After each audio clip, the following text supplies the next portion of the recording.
ഇറാനും അമേരിക്കയും തമ്മിലുള്ള യുദ്ധത്തിൽ പശ്ചിമേഷ്യയുടെ ഭാവി ഇനി എന്താണ്? ഇറാനും അമേരിക്കയും തമ്മിലുള്ള യുദ്ധം പുതിയ തലങ്ങളിലേക്ക് പോവുകയാണ്.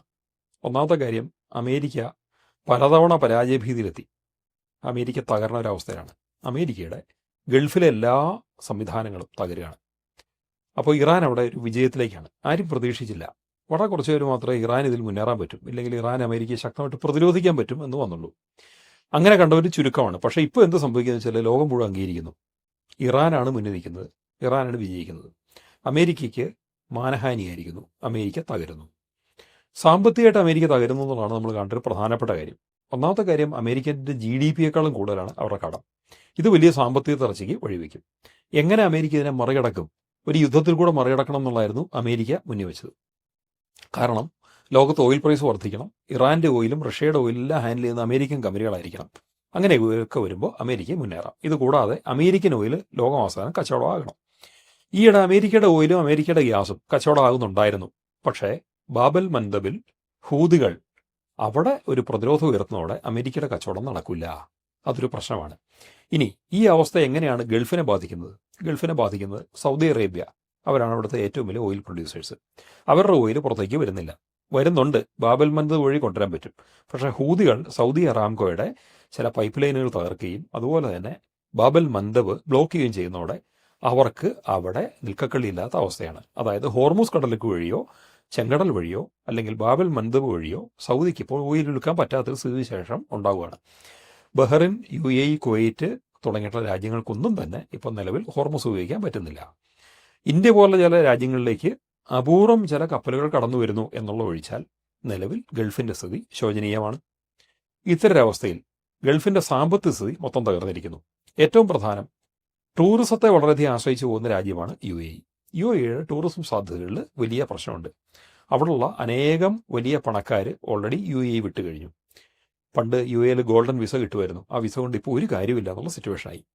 ഇത്തവണ ദുബായ് എക്സ്പോ ഇല്ലെങ്കിൽ അവിടെ നടക്കുന്ന ഷോപ്പിംഗ്, അത്തരം കാർണിവലിലൊക്കെ ആൾക്കാർ വരുമോ? വരാൻ യാതൊരു സാധ്യതയില്ല. ഇത് UAEയുടെ മൊത്തത്തിലുള്ള സാമ്പത്തിക വ്യവസ്ഥയെ വല്ലാണ്ട് ബാധിക്കും. മാത്രമല്ല അവിടെ നമ്മുടെ നാട്ടിലുള്ള വ്യവസായ കേന്ദ്രങ്ങൾ പോലെ പലതും അവർ തുടങ്ങുന്നുണ്ടായിരുന്നു. സ്പെഷ്യൽ എക്കണോമിക് സോൺസ് പോലുള്ള സംഭവങ്ങൾ.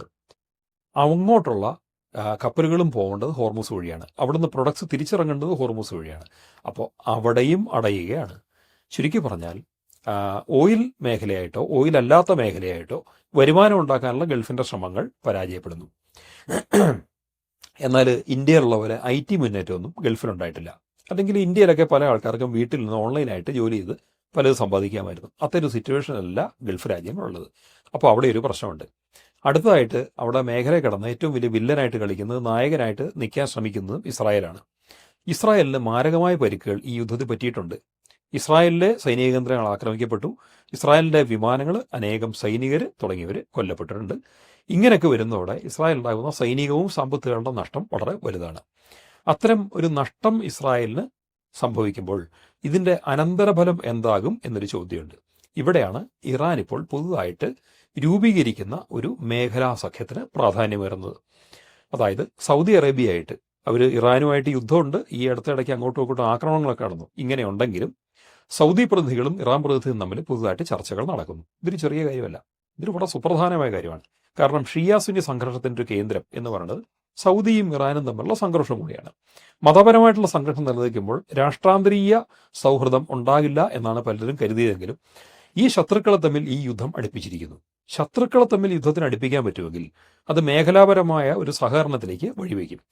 അങ്ങനെ വരുമ്പോൾ ഇറാനും സൗദിയും തമ്മിൽ സഖ്യമുണ്ടായാൽ അതിനർത്ഥം മേഖലയിലെ ഇന്ന് പരസ്പരം യോജിക്കാത്ത പല രാജ്യങ്ങളും തമ്മിൽ സഖ്യമുണ്ടാകും എന്നാണ്. ഈ മേഖലയിലെ ശക്തരായ രാജ്യങ്ങൾ ആരൊക്കെയാണ്? ഒന്ന് ഇറാൻ തന്നെയാണ്. പണ്ട് ഇറാഖിന് ശക്തി ഉണ്ടായിരുന്നു, ഇന്ന് ക്ഷയിച്ചിരിക്കുന്നു. പിന്നെ ടർക്കിയാണ് ഏറ്റവും ശക്തമായ രാജ്യം. ഈ മൊത്തത്തിൽ നോക്കുകയാണെങ്കിൽ ഇറാൻ്റെ ഒപ്പം ശക്തിയുള്ളത് ടർക്കിക്കാണ്. കാരണം നാറ്റോയിൽ അമേരിക്ക കഴിഞ്ഞാൽ തന്നെ ഏറ്റവും ശക്തമായ രാജ്യം ടർക്കിയാണ്. പിന്നുള്ളത് ഇസ്രായേലാണ്. പിന്നുള്ള രാജ്യങ്ങൾക്ക് അങ്ങനെ അധികം ശക്തിയില്ല. ജോർദാനുണ്ട്, UAE ഉണ്ട്, ബഹ്റൈൻ ഉണ്ട്, കുവൈറ്റ് ഉണ്ട്, ഖത്തറുണ്ട്. ഇവർക്കൊന്നും അത്രയൊന്നും ശക്തിയില്ല. സൗദിക്ക് കുറച്ചൊക്കെ ശക്തിയുണ്ട്. സൗദി ആണെങ്കിൽ പാകിസ്ഥാനുമായിട്ട് ഒരു സൈനിക സഹകരണം ഇപ്പോൾ ഉണ്ടാക്കുന്നുണ്ട്. അപ്പോൾ ഇപ്പോൾ ഈ പറഞ്ഞ പേരുകളിൽ നമ്മൾ നോക്കുമ്പോൾ ഇസ്രായേൽ ഒഴിച്ചുള്ള രാജ്യങ്ങൾ തമ്മിലൊരു സഹകരണത്തിലുള്ള സാധ്യത മുന്നിൽ വരുന്നുണ്ട്. അവർ തമ്മിൽ ചില ധാരണകൾ ഉരുത്തിരിയുകയാണ്. ഇതിന് അമേരിക്കയുടെ പിന്തുണയില്ല, അമേരിക്കയുടെ ആഗ്രഹമില്ല. അമേരിക്കയെ ധിക്കരിച്ചുകൊണ്ട്, ഇല്ല അമേരിക്കയെ വകവയ്ക്കാതെ മേഖലാ സഹകരണം സാധ്യമാക്കാനാണ് ഈ രാജ്യങ്ങൾ ശ്രമിക്കുന്നത്. ഇക്കൂട്ടത്തിലേക്ക് ഏഷ്യയ്ക്ക് പുറത്തുനിന്ന് രതി കൂടി വരുന്നു. അത് ഈജിപ്റ്റാണ്. ആഫ്രിക്കയിലാണ് ഈജിപ്തിൻ്റെ സ്ഥാനം. ആഫ്രിക്കയിൽ കിടക്കുന്ന ഈജിപ്റ്റ് അത് ഇസ്രായേലിന് തൊട്ടടുത്ത് കിടക്കുന്ന രാജ്യമാണ്. അവരും കൂടി ഈ മേഖലാ സഖ്യത്തിൻ്റെ ഭാഗമാകാൻ ശ്രമിക്കുന്നു. അങ്ങനെ വരുമ്പോൾ നമ്മൾ നോക്കണം, ജോർദാനുണ്ട്, ഈജിപ്റ്റുണ്ട്, Saudi, Qatar, Kuwait, UAE, Bahrain തുടങ്ങിയുള്ള രാജ്യങ്ങൾ ഒരുമിക്കുന്നു. ഇക്കൂട്ടത്തിലേക്ക് ലെബനൻ്റെയും ഒരുപക്ഷെ സിറിയയുടെയും ഇറാഖിൻ്റെയും നേതൃത്വം കൂടി ജോയിൻ ചെയ്യാൻ ഭാവിയിലേക്ക് സാധ്യതയുണ്ട്. ഇത് പൂർണ്ണമായിട്ടും ഒരു യഥാർത്ഥ സഖ്യമായിട്ട് വന്നാൽ ഇസ്രായേലിന് നിലനിൽപ്പിന് ഭീഷണിയായിട്ട് മാറും. ആദ്യഘട്ടത്തിൽ ഇതൊരു പരസ്പരം ധാരണയായിരിക്കും. ആ ധാരണയുടെ ഫലമായിട്ട് അവർ നാളെ ഒരു പ്രമേയം പാസ്സാക്കാൻ പോകുന്നത് അമേരിക്ക പോലും രാജ്യത്തിൻ്റെ സംരക്ഷണം ഇവിടെ ആവശ്യമില്ല. കാരണം ഇറാനായിരുന്നു ഇവിടുത്തെ പ്രധാന ഭീഷണി. ഇറാൻ ഞങ്ങൾക്കൊരു ഭീഷണിയായില്ല എങ്കിൽ, ഇവിടുത്തെ രാജ്യങ്ങൾ പരസ്പരം ആക്രമിക്കാതെ ഒരുമിച്ച് നിൽക്കാൻ തയ്യാറാണെങ്കിൽ എന്തിനാണ് അമേരിക്ക എന്ന രാജ്യം പുറത്തുനിന്ന് ഞങ്ങളെ സഹായിക്കുന്നത്, ഞങ്ങളെ പ്രൊട്ടക്റ്റ് ചെയ്യുന്നത്? ഈ ചോദ്യം വളരെ പ്രാധാന്യമർഹിക്കുന്നു. അങ്ങനെ വരുന്നതോടെ അമേരിക്കയ്ക്ക് ഇന്ന് എന്താണോ ഗൾഫിലുള്ള അമേരിക്കയുടെ ലിവറേജ്, എന്താണോ അവരവിടെ നിലനിൽക്കാൻ കാരണമായിട്ടുള്ള കാരണം, അതവിടെ ഇല്ലാണ്ടാകുന്നു. അങ്ങനെ വന്നാൽ അമേരിക്കയും ഗൾഫ് രാജ്യങ്ങളും തമ്മിലുള്ള ഇന്ന് നിലനിൽക്കുന്ന സൗഹൃദത്തിന് മങ്ങലേൽക്കും. മാത്രമല്ല, അമേരിക്കൻ ട്രഷറിയിൽ ഏറ്റവും അധികം ബോണ്ടുകൾ വാങ്ങുന്നത് ഗൾഫ് രാജ്യങ്ങളാണ്. ഈ ഗൾഫ് രാജ്യങ്ങളുടെ നിക്ഷേപം എണ്ണപ്പണമാണ് അമേരിക്കൻ ട്രഷറി കിടക്കുന്നത്. നാളെ ഈ എണ്ണപ്പണം അങ്ങോട്ട് പോയില്ല എന്ന് വരും. അതും കൂടാതെ ഇന്ന് UAEയും ഇന്ത്യയും തമ്മിലുള്ള സഹകരണം, ഓയിൽ വാങ്ങുന്നതിന് ഇന്ത്യൻ റുപ്പിയാണ് കൊടുക്കാൻ പോകുന്നത്. ഇന്ത്യയിൽ നിന്ന് സാധനങ്ങൾ വാങ്ങുന്നതിന് UAE റിയാലിലായിരിക്കും കച്ചവടം നടത്തുക. അതായത് പ്രാദേശിക കറൻസികൾ നടക്കുന്ന കച്ചവടം, ഡോളർ വിമുക്തമായ കച്ചവടമായിരിക്കും. ഇങ്ങനെ വന്നാലോ, ഡീഡോളറൈസേഷനുള്ള ഈ ലോകത്തെ ആദ്യത്തെ സ്റ്റെപ്പ് എടുത്തത് ഇന്ത്യ UAE സഖ്യമാണ്. ഇത് 4 വർഷം മുമ്പേ സംഭവിച്ചു. ഇങ്ങനൊരു ധാരണയുണ്ടായി. ഈ ധാരണ ഈ മേഖലയിലെ രാജ്യങ്ങൾക്കിടയിലേക്ക് ഇനിയും വ്യാപിക്കാം. അതായത് ഈ രാജ്യങ്ങൾക്കിടയിൽ അവരുടെ ഇടയ്ക്കുള്ള കച്ചവടങ്ങൾ പ്രാദേശിക കറൻസിയിലാവാൻ സാധ്യതയുണ്ട്. ആ രാജ്യങ്ങളൊക്കെ ഇന്ത്യ പോലുള്ള രാജ്യങ്ങൾ, ഇന്ത്യ, ചൈന, റഷ്യ തുടങ്ങിയുള്ള രാജ്യങ്ങളുമായിട്ട് സഹകരിക്കുമ്പോൾ അവർ കച്ചവടം നടത്താൻ പോകുന്നത് ചൈനീസ് യുവാൻ, റഷ്യൻ റൂബിൾ, അതുപോലെ തന്നെ ഇന്ത്യൻ റുപ്പി എന്നിവയിലാകാൻ സാധ്യതയുണ്ട്. ഇപ്പോൾ ഒരു പുതിയ സാധ്യത തുറന്നു വരുന്നതെന്ന് വെച്ചാൽ, റഷ്യയിലേക്ക് നമ്മൾ റഷ്യയായിട്ട് കച്ചവടം നടത്തുമ്പോൾ റഷ്യ പറയണത് റൂബിളിൽ പേ ചെയ്യേണ്ട ആവശ്യമില്ല, നിങ്ങൾ ഇന്ത്യൻ റുപ്പി തന്നാലും മതി, ഞങ്ങൾക്ക് ഓക്കെയാണ്. കാരണം ഇന്ത്യൻ റുപ്പിയുടെ റിസർവ് ഉണ്ടാക്കാൻ റഷ്യ ശ്രമിക്കുന്നു. ചൈനീസ് യുവാൻ്റെ റിസർവ് ഉണ്ടാക്കാൻ റഷ്യ ശ്രമിക്കുന്നു. ഇന്ത്യയാണെങ്കിലോ ചൈനീസ് യുവാൻ്റെ ഒരു റിസർവ് ഉണ്ടാക്കാൻ ഇന്ത്യ ശ്രമിക്കുന്നുണ്ട്. ഇന്ത്യക്കാണെങ്കിലും ഓക്കെ, നിങ്ങൾ ഇന്ത്യൻ റുപ്പി കയ്യില്ലെങ്കിൽ വേണ്ട, ചൈനീസ് യുവാനോടോ തന്നോളൂ, ഞങ്ങൾ മേടിച്ചോളാം. കാരണം ഇന്ത്യയും ചൈനയും തമ്മിലുള്ള സഹകരണം വേറെടുത്ത് വർദ്ധിച്ചു വരുന്നുണ്ട്. നമ്മൾ ഇന്ത്യയും ചൈനയും തമ്മിലും ഭാവിയിൽ കച്ചവടം നടക്കാൻ പോകുന്നത് ഇന്ത്യൻ റുപ്പിയിലും ചൈനീസ് യുവാനിലും ആയിരിക്കും. ഇങ്ങനെ വരുന്നതോടെ ഇതിൻ്റെ പ്രതിഫലനം ഗൾഫ് രാഷ്ട്രീയത്തിൽ വരും. ഡീഡോളറൈസേഷൻ ഗൾഫ് രാഷ്ട്രീയത്തിൽ വ്യാപിക്കാനുള്ള സാധ്യത വളരെ കൂടുതലാണ്.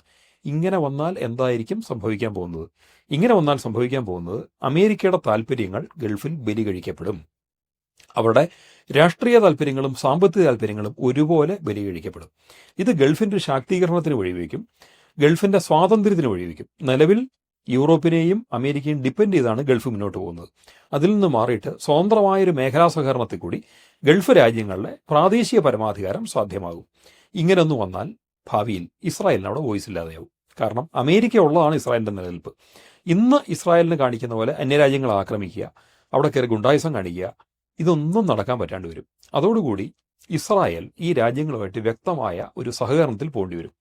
ഇസ്രായേലും ഗൾഫ് രാജ്യങ്ങളും തമ്മിൽ പ്രോപ്പർ ഉടമ്പടിയിലേക്ക് പോകണം എന്നുള്ള ആവശ്യം ഇസ്രായേലിൻ്റെ ഭാഗത്ത് നിന്ന് വരികയും എബ്രഹാം അക്കോർഡ്സ് അല്ലാതെ മറ്റൊരു ഉടമ്പടി അവിടെ ഉണ്ടാവും. അതൊരു സമാധാന ഉടമ്പടിയാവാൻ സാധ്യതയുണ്ട്. ഇത്തരം സമാധാന ഉടമ്പടി ഉണ്ടായില്ലെങ്കിൽ എന്ത് സംഭവിക്കുന്നത് ചോദിച്ചാൽ, ഇസ്രായേൽ നിലനിൽപ്പിൻ്റെ കാര്യത്തിൽ സദാവി നിരന്തര ഭീഷണിയിൽ ആയിട്ട് മാറും. ഓർക്കണം, ഇറാൻ മാത്രമല്ല ഇസ്രായേലിലെ ശത്രുക്കളുള്ളത്. മേഖലയിലെ മുസ്ലിം പോപ്പുലേഷൻ മുഴുവൻ അവരുടെ ശത്രുക്കളാണ്. രാജ്യങ്ങൾ അവരുടെ രാഷ്ട്രീയ നേതൃതലത്തിൽ ഇസ്രായേലിൻ്റെ ശത്രുക്കളായിരിക്കാൻ സാധ്യതയില്ല. സൗദി ഇസ്രായേലിനെ ആക്രമിക്കില്ല, ഇറാഖ് ആക്രമിക്കില്ല, സിറിയ ആക്രമിക്കില്ല, ലെബനൻ ആക്രമിക്കില്ല, UAEയോ ജോർഡാനോ ബഹ്റിനോ ഖത്തറോ കുവൈറ്റോ ആക്രമിക്കില്ല, ഒമാനോ ആക്രമിക്കില്ല, ആരും ആക്രമിക്കില്ല. പക്ഷേ പ്രാദേശിക ജനതയ്ക്ക് രോഷമുണ്ട്. ഇതുകൂടാതെ പ്രോക്സി ഗ്രൂപ്പുകൾ എന്നറിയപ്പെടുന്ന ഒരു പറ്റം ഗ്രൂപ്പുകൾ അവിടെയുണ്ട്. ഇറാഖിൽ തന്നെ ഇറാനെ അനുകൂലിക്കുന്ന പല പ്രോക്സി ഗ്രൂപ്പുകളുണ്ട്. അവരിൽ പഴയ IS-കാരുണ്ട്, പഴയ ഇറാഖി സൈന്യത്തിൻ്റെ ബാക്കിയുള്ള ആൾക്കാരുണ്ട്. ഇങ്ങനെയുള്ള ഗ്രൂപ്പുകൾ ഇന്ന് ഇറാനെ അനുകൂലിച്ചാണ് നിലനിൽക്കുന്നത്. അത് തന്നെ പല ഗ്രൂപ്പുണ്ട്. പലരുടെ പേരുകൾ വെളിവന്നിട്ടില്ല, ചില ഗ്രൂപ്പിന് മാത്രമേ പേര് വെളിവന്നിട്ടുള്ളൂ. പിന്നെ ഹൂത്തികൾ എന്നൊരു വിഭാഗമുണ്ട്, ഹിസ്ബുള്ള ഉണ്ട്, ഹമാസ് ഉണ്ട്. ഇവർക്കെല്ലാം ഇടയിൽ പരസ്പര ധാരണയുണ്ട്. ഇവരെല്ലാം തമ്മിൽ കണക്ട് ചെയ്യുന്ന ഒരേ ഒരു ഫാക്ടർ എന്ന് പറയുന്നത് അത് മറ്റാരുമല്ല, ഇറാനാണ്. അതുകൊണ്ട് ഇറാൻ്റെ താല്പര്യങ്ങളെ നിരാകരിച്ചുകൊണ്ട് ഇനി ഇസ്രായേലിന് അവിടെ നിലനിൽക്കാൻ പറ്റാത്തൊരു സാഹചര്യം ഉണ്ടാകും. അമേരിക്ക എപ്പോൾ ഗൾഫിന് വെളിയിലേക്ക് പോകുന്നോ അത് ഇസ്രായേലിൻ്റെ നിലനിൽപ്പിന് ഭീഷണിയാകും. അങ്ങനെ വന്നാൽ മര്യാദയുടെ ഭാഷയിൽ ഇസ്രായേലിന് സംസാരിക്കേണ്ടി വരും. മര്യാദയുടെ ഭാഷയിൽ സമാധാന കരാർ ഇസ്രായേലിലായിട്ട് ഒപ്പുവയ്ക്കേണ്ടി വരും. ഇസ്രായേൽ കാട്ടിക്കൂട്ടുന്ന പലതിനും അവർ മറുപടി പറയേണ്ടി വരും. പലസ്തീൻ ഒരുപക്ഷെ നാളെ സ്വാതന്ത്ര്യം കൊടുക്കേണ്ടിയും വരും. ഇത്തരം പല പല കാര്യങ്ങളിലേക്കും ഇത് പോയി എന്ന് വരാം. അതുകൊണ്ട് ഇപ്പോഴത്തെ യുദ്ധത്തിൽ എന്താണോ അമേരിക്ക ഇപ്പോൾ നേരിടാൻ പോകുന്ന പരാജയം, ഇല്ല എന്താണോ തിരിച്ചടി, അത് അതുപോലെ എസ്കലേറ്റ് ചെയ്യുകയാണെങ്കിൽ, അതായത് അമേരിക്ക തിരിച്ചടികൾ നേരിടുന്ന തുടർന്നാൽ ഗൾഫിലെ അമേരിക്കയുടെ റോൾ അമേരിക്കയ്ക്കകത്ത് ക്വസ്റ്റ്യൻ ചെയ്യപ്പെടും. അമേരിക്കയുള്ള ജനാധിപത്യമാണ്. എന്തിനാണ് നമ്മുടെ പട്ടാളക്കാർ അവിടെ കിടന്ന് മരിക്കുന്നത്? എന്തിനാണ് ഗൾഫിൽ ആവശ്യമില്ലാത്ത കാര്യത്തിനുവേണ്ടി അമേരിക്കൻ പൗരന്റെ പണം സ്പെൻഡ് ചെയ്യുന്നത്? തുടങ്ങിയിട്ടുള്ള ചോദ്യങ്ങൾ അമേരിക്കൻ ജനതയിൽ നിന്ന് വരികയും അമേരിക്കയ്ക്ക് ഗൾഫിനെ ഉപേക്ഷിക്കേണ്ടി വരികയും ചെയ്തേക്കാം. അമേരിക്കയിലുള്ള ഏതാനും സൈനിക താവളങ്ങൾ നാളെ നിലനിർത്തണോ വേണ്ടയോ എന്നുള്ള കാര്യത്തിൽ അമേരിക്കയ്ക്ക് പല പല ചിന്തകളും വരും. യൂറോപ്പിനൊന്നും പണമില്ല, കാനഡയ്ക്ക് പണമില്ല, ബ്രിട്ടന് പണമില്ല, അമേരിക്കയും പണമില്ലാത്ത അവസ്ഥയിലേക്ക് വരികയാണ്. ഇപ്പോഴത്തെ യുദ്ധം ഒരു ലോകയുദ്ധത്തിലേക്ക് വഴിവെക്കും എന്നുള്ള ഭയം പലർക്കും ഉണ്ട്. ലോകയുദ്ധം ആർക്കും നല്ലതല്ല. യൂറോപ്പിന് നല്ലതിനല്ല, അമേരിക്കയ്ക്കോ കാനഡയ്ക്കോ ഗൾഫ് രാജ്യങ്ങൾക്കോ ഇന്ത്യക്കോ ചൈനയ്ക്കോ ആർക്കും തന്നെ നല്ലതിനല്ല, റഷ്യയ്ക്ക് പോലും നല്ലതിനല്ല. ഇപ്പോഴത്തെ എസ്കലേഷൻ കാരണം ചില രാജ്യങ്ങൾക്ക് ഒരു ഗുണമുണ്ട്. കാരണം റഷ്യയ്ക്ക് അവരുടെ ഓയിൽ വിൽക്കാം. ഇപ്പോഴത്തെ പ്രശ്നം കൊണ്ട് എണ്ണവില കൂടുമ്പോൾ അത് റഷ്യ സന്തോഷിക്കുന്നു. കാരണം റഷ്യയുടെ എണ്ണ ഉയർന്ന വിലയ്ക്ക് വിറ്റുപോകും. അമേരിക്ക സന്തോഷിക്കുന്നു. കാരണം അമേരിക്കയുടെ എണ്ണയും ഉയർന്ന വിലയ്ക്ക് വിറ്റുപോകുന്നു. ഇവർ രണ്ടുപേരും ഒഴിച്ചാൽ പിന്നെ ആർക്കും സന്തോഷിക്കാനില്ല. ഇറാന് പോലും സന്തോഷമാണ്. കാരണം ഇറാന്റെ കുറേ ഉപരോധങ്ങൾ അവർക്ക് കുറേ എണ്ണ വിൽക്കാൻ പറ്റി. അവസാനം യുദ്ധം കഴിഞ്ഞാലോ ഇറാൻ എനിക്ക് ഏറ്റവും സന്തോഷിക്കുന്നത്. കാരണം എന്തു വന്നാലും ഇറാന്റെ മേലുള്ള ഉപരോധങ്ങൾ മാറ്റിക്കൊണ്ട് മാത്രമേ ഈ യുദ്ധം അവസാനിക്കുകയുള്ളൂ. അതുകൊണ്ട് തന്നെ ഇറാന് നല്ല രീതിയിൽ എണ്ണ വിൽക്കാൻ പറ്റും. അവർക്കും സന്തോഷമാണ് യുദ്ധം കൊണ്ട്. ഈ 3 രാജ്യങ്ങൾ ഒഴിച്ച് ലോകത്ത് ആർക്കും അതുകൊണ്ട് ഗുണമില്ല. ഏറ്റവും കൂടുതൽ ഇതിന്റെ പ്രശ്നം അനുഭവിക്കുന്നത് ഇന്ത്യയും ചൈനയും പോലെ എനർജി ഡിപ്പെൻഡ് ആയിട്ടുള്ള രാജ്യങ്ങളാണ്. നമുക്ക് ഊർജ്ജത്തിന് വേണ്ടി, ഇന്ധനത്തിന് വേണ്ടി അന്യരാഷ്ട്രങ്ങളെ ആശ്രയിക്കേണ്ടി വരുന്നു. നമ്മളിപ്പോൾ റഷ്യ ഉള്ളതുകൊണ്ട് പിടിച്ചു നിൽക്കുന്നു. നമ്മുടെ സ്വന്തമായ ഊർജ്ജ സ്രോതസ്സുകൾ നമ്മൾ പലതും തന്നെ ഡെവലപ്പ് ചെയ്യാൻ ശ്രമിക്കുന്നുണ്ട്. ബംഗാളിൽ ധാരാളം ഓയിലുണ്ട്. 10 വർഷം മുമ്പ് തന്നെ എടുത്തു തുടങ്ങേണ്ടതായിരുന്നു. അത് തുടങ്ങിയിരുന്നെങ്കിൽ ഇത്രയും പ്രശ്നം വരില്ലായിരുന്നു. പക്ഷേ മമതാ ബാനർജി എന്നൊരു ഭരണാധികാരി അത് സമ്മതിക്കാത്തതുകൊണ്ട് ബംഗാളിലെ ഊർജ്ജ സ്രോതസ്സുകൾ വിനിയോഗിക്കാൻ നമുക്ക് പറ്റിയിട്ടില്ല. പിന്നെ പൊതുവായിട്ട് കണ്ടെത്തിയത് ആൻഡമാൻ കടലിലുണ്ട്. അത് നമുക്ക് എടുക്കണം, ഉപയോഗിക്കണം. പക്ഷേ എത്ര പെട്ടെന്ന് പറ്റും? എളുപ്പം സാധിക്കില്ല. അതിന് 10 കൊല്ലം ഗ്യാപ്പ് വേണ്ടി വരും. ഈ ഘട്ടത്തിൽ നമുക്ക് ഗൾഫ് രാജ്യങ്ങളല്ലാത്ത സോഴ്സുകളെ നമ്മൾ ആശ്രയിക്കുന്നു. അതിൽ പ്രധാനപ്പെട്ടത് റഷ്യ തന്നെയാണ്. എങ്കിലും മൊത്തം 40ഓളം സോഴ്സുകളിൽ നിന്നാണ് ഇന്ന് ഇന്ത്യ ഓയിൽ വാങ്ങുന്നത്, ഗ്യാസ് വാങ്ങുന്നത്. ഇതൊരു ഡിപ്പെൻഡൻസി സിറ്റുവേഷനാണ്. ലോകത്തുള്ള ആഗോള എണ്ണ വിലയിലെ വ്യതിയാനം എന്ന് പറയുന്നത് നമ്മളെ ബാധിക്കുന്നുണ്ട്. കൂടിയ വിലയ്ക്ക് എണ്ണ വിൽക്കേണ്ടി വരുന്നു. ഇവിടെ ഗ്യാസിൻ്റെ സപ്ലൈ കുറയുന്നു. പല പല പ്രശ്നങ്ങളും നമ്മൾ അനുഭവിക്കുന്നു. ചൈനയിൽ ഇതുപോലെ പ്രശ്നങ്ങളുണ്ട്. അതുകൊണ്ട് അവരുടെ ഒന്നും താല്പര്യം നല്ലതല്ല. താൽക്കാലികമായിട്ട് അമേരിക്കയ്ക്കും റഷ്യയ്ക്കും ഇറാനും മാത്രമാണ് യുദ്ധം ഗുണം ചെയ്യുന്നത്, വേറെ ആർക്കുമല്ല. അങ്ങനെ വരുന്നതോടെ എല്ലാവരുടെയും താല്പര്യം വരുമ്പോഴത്തേക്കും ഈ യുദ്ധം ഒരു ഘട്ടത്തിൽ അവസാനിക്കേണ്ടി വരും.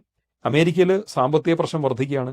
അമേരിക്കയിലെ സാമ്പത്തിക പ്രശ്നം വർദ്ധിക്കുന്നു പറയുമ്പം നമ്മൾ മനസ്സിലാക്കണം, അമേരിക്കൻ പൗരന് താരിഫ് സംബന്ധിച്ച ട്രംപിൻ്റെ തെറ്റായ നയങ്ങൾ കാരണം അവിടെ വളരെ വിലക്കയറ്റം ഉണ്ടായി.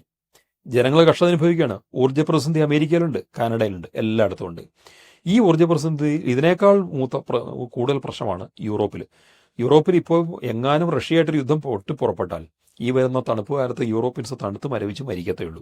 കാരണം അവർക്ക് തണുപ്പിൽ നിന്ന് രക്ഷപ്പെടണമെങ്കിൽ അതിനുള്ള ഊർജ്ജ സംവിധാനത്തിന് ഇത് ഇന്ധനം കിട്ടുന്നത് വേറെ എവിടുന്നുമല്ല, അത് റഷ്യയിൽ നിന്ന് തന്നെയാണ്. മറ്റൊരിടത്തുനിന്ന് കൊടുക്കാൻ അത് പറ്റുകയില്ല. പിന്നെ ഇന്ത്യ കുറേയൊക്കെ സപ്ലൈ ചെയ്യുന്നുണ്ടായിരുന്നു, എന്നാലും പോരാ. റഷ്യയാണ് പ്രധാന സോഴ്സ്. റഷ്യ എപ്പോൾ ഊർജ്ജം അവിടെ കട്ട് ചെയ്യുന്നോ അന്ന് യൂറോപ്പിൻ്റെ എല്ലാ ഭാവിയും അവസാനിക്കും. അവിടെ ജീവിത ചെലവ് വല്ലാണ്ട് വർദ്ധിക്കും. അവിടെ ഒട്ടും തന്നെ ജനങ്ങൾക്ക് ഉപയോഗിക്കാനുള്ള ഗ്യാസിലും കിട്ടാണ്ടാവും, ഗ്യാസ് തന്നെ കിട്ടാണ്ടാവും, ബുദ്ധിമുട്ടാവും. ഇത്തരം അവസ്ഥയിൽ ഈ യുദ്ധം എത്രയും പെട്ടെന്ന് അവസാനിക്കണം. യുദ്ധം അവസാനിപ്പിക്കാനുള്ള മാർഗങ്ങളുടെ ഭാഗമായിട്ടുള്ള ഒരു നീക്കമാണ് ഇറാനും ഗൾഫ് മേഖലയിലെ രാജ്യങ്ങളും തമ്മിൽ പുതുതായിട്ട് വളർന്നു വരുന്ന ഒരു ധാരണയിലേക്ക് നയിക്കുന്ന ചർച്ചകൾ. ഇത് മേഖലാ സഹകരണത്തിലേക്ക് വഴിവെക്കും എന്ന് നമുക്ക് പ്രതീക്ഷിക്കാം. ആത്യന്തികമായിട്ട് അത് ഇസ്രായേലിൻ്റെ രാഷ്ട്രീയ മേധാവിത്വത്തിൻ്റെ അന്ത്യമായിരിക്കും. ഇസ്രായേലിൻ്റെ ഗൾഫിലെ സാമ്പത്തിക താല്പര്യങ്ങളുടെ അന്ത്യമായിരിക്കും. ഇതിനൊപ്പം നിന്നില്ലെങ്കിൽ നാളെ ഒരു യുദ്ധം പൊട്ടിപ്പുറപ്പെട്ടാൽ ഇസ്രായേലിൻ്റെ തന്നെ നിലനിൽപ്പിനും അത് ഭൂപടത്തിൽ നിന്ന് ഇല്ലാണ്ടാവും പോലും ചിലപ്പോൾ അത് വഴിവെച്ചു എന്ന് വരാം. അതുകൊണ്ട് നല്ലത് സംഭവിക്കട്ടെ എന്ന് ആശിച്ചുകൊണ്ട് ഈ പുതിയ മേഖലാ സഹകരണങ്ങൾ പോസിറ്റീവായിട്ടുള്ള ദിശയിലേക്ക് പോകട്ടെ. യുദ്ധം എത്രയും പെട്ടെന്ന് അവസാനിക്കട്ടെ.